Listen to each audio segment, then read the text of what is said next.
Good morning बच्चों। मैं Usman Gani sir Muse high school YouTube में आपका स्वागत करता हूँ। गद्य पाठ 14 मेरी माँ और लेखक है राम प्रसाद बिस्मिल। हमें जो आगे की जो हमने वीडियो बनाई उनमें 2 पार्ट बना चुके हैं। आज हम तीसरा भाग यानी कि पाठ का सार और बाकी रह गए कुछ शब्दार्थ हैं, उन शब्दार्थ को आज हम इस भाग में हम समझेंगे। तो सबसे पहले बात करते हैं यहाँ पर हम इस पाठ का सार जो है उन शॉर्ट में हम सार को समझेंगे। बाद में हम जो बाकी रह गए शब्दार्थ हैं उनको भी आज हम समझने वाले हैं। बालक के पालन पोषण, शिक्षा दीक्षा एवं व्यक्तित्व निर्माण में माँ का बहुत योगदान होता है। माँ के उपकारों से अरूण होना बहुत मुश्किल है। तो प्रस्तुत इस संस्मरण में प्रसिद्ध क्रांतिकारी रामप्रसाद बिस्मिल ने अपने चरित्र निर्माण में अपनी माँ के योगदान का भावभीना वर्णन करते हुए अपनी असमर्थता के कारण श्रद्धापूर्वक अपनी माँ के चरणों की सेवा करने की अपनी इच्छा पूर्ण न होने पाने का दुख व्यक्त इस पाठ में किया है। बिस्मिल की माँ 11 वर्ष की नाजुक आयु में विवाह करके उनके गांव शाहजहांपुर आई थी। उस समय तक उन्हें गृह कार्य की भी जानकारी नहीं थी। बिस्मिल की दादी ने अपनी छोटी बहन को बुलाकर उन्हें गृह कार्य की शिक्षा दिलाई थी। बिस्मिल की माँ पढ़ी लिखी नहीं थी। बिस्मिल के जन्म के 5-7 वर्ष बाद उन्होंने अपने घर आने वाली शिक्षित सखी सहेलियों से अक्षर पढ़ना लिखना सीखा था। अपने परिश्रम के बल पर कुछ दिनों में ही वो देवनागरी पुस्तकें पढ़ने लगी थी। तो बिस्मिल की माँ का यहाँ योगदान प्रेम और शिक्षा के प्रति कितना प्रेम भाव था और कितनी उसने अपने बच्चे के लिए, अपने बालक के लिए, बिस्मिल के लिए मेहनत की, उसकी बात की। उसके बाद जब लखनऊ कांग्रेस में जाने की बिस्मिल की बड़ी इच्छा थी, उनके दादी जी एवं पिताजी को यह पसंद नहीं था। फिर भी उनकी माँ ने उन्हें खर्च देकर जाने दिया।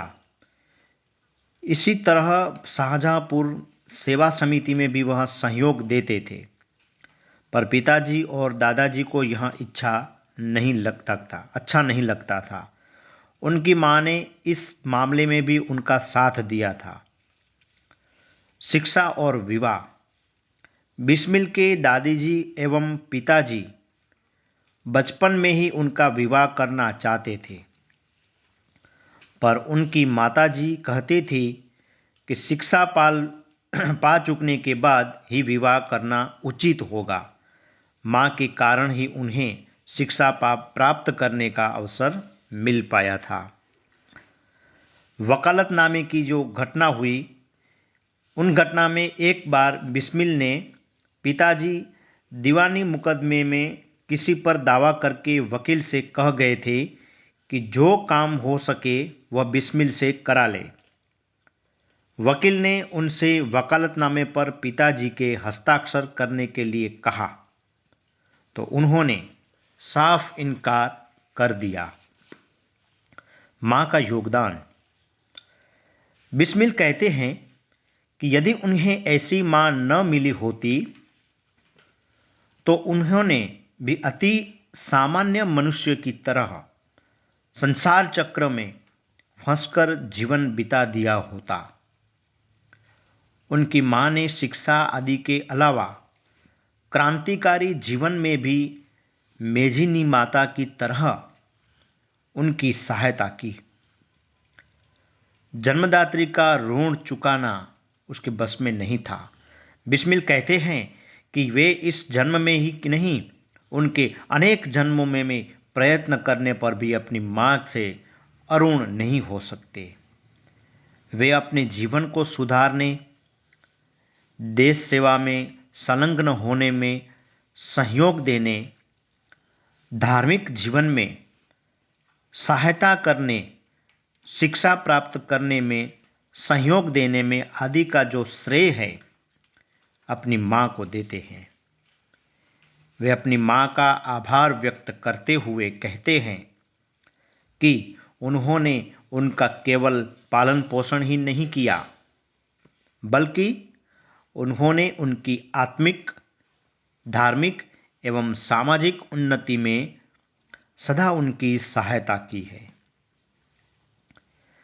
बिस्मिल कहते हैं कि उनकी एक ऐसी इच्छा है जो पूरी होती नहीं दिखाई देती।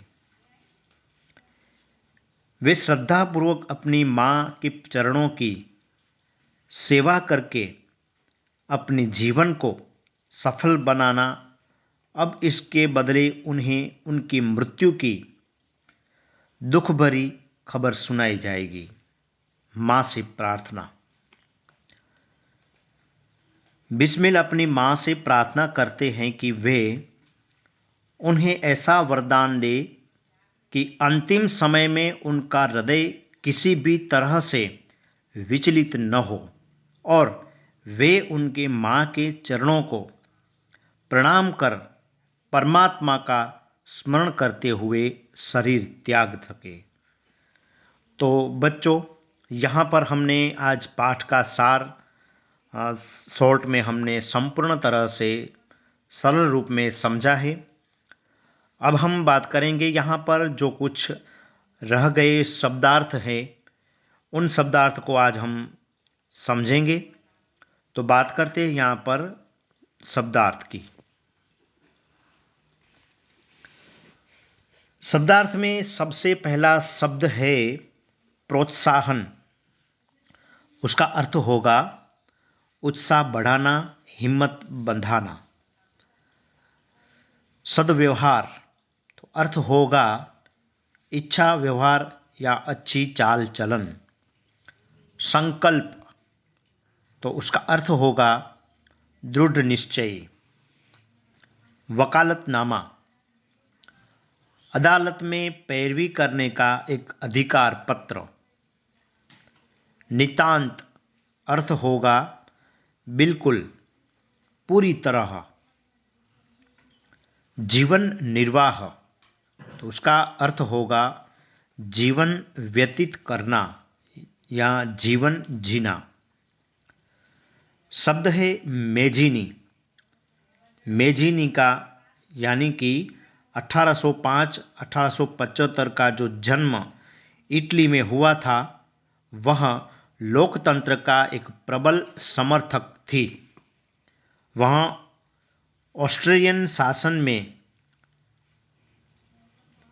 इटली को मुक्त कराने के लिए जीवन भर लड़ता रहा। वह देशभक्त, सक्रिय और निर्भीक नेता भी थे। अनेक भागों में बटे इटली को एक करने में उनकी महत्वपूर्ण यह भूमिका रही है। आगे का शब्द है जन्मदात्री। जन्म देने वाली माता या माँ। शब्द है अवर्णनीय तो उसका अर्थ होगा जिसका वर्णन न हो सके। दुष्टता अर्थ होगा उदंडता, ढिठाई या दुस्साहस। शब्द है आत्मिक तो अर्थ होगा आत्मा से संबंधित। जन्म जन्मांतर इस शब्द का अर्थ होगा अनेक जन्मों तक। सांत्वना, तसल्ली देना, ढाढ़स बंधाना। शब्द है धर्म रक्षार्थ तो उसका अर्थ होगा धर्म की रक्षा के लिए। आगे का शब्द है विचलित। विचलित शब्द का अर्थ होगा अस्थिर, डिगा हुआ या चंचल। तो विद्यार्थी मित्रों, यहाँ पर आज हमने इस पाठ का सार समझा और जो कुछ कठिन शब्दार्थ थे उन शब्दार्थ के अर्थों को भी हमने सरल रूप में समझा है। तो यहाँ पर आज का हम टॉपिक यानी कि तीसरा भाग पूर्ण करते हैं। जो बाकी रह गए जो प्रश्न है और व्याकरण लक्षी जो प्रश्न है उनकी बात हम पार्ट 4 यानी कि चौथे भाग में बात करेंगे। तो यहाँ पर आज का टॉपिक हम पूर्ण करते हैं। मैं इजाज़त लेता हूँ। नमस्कार।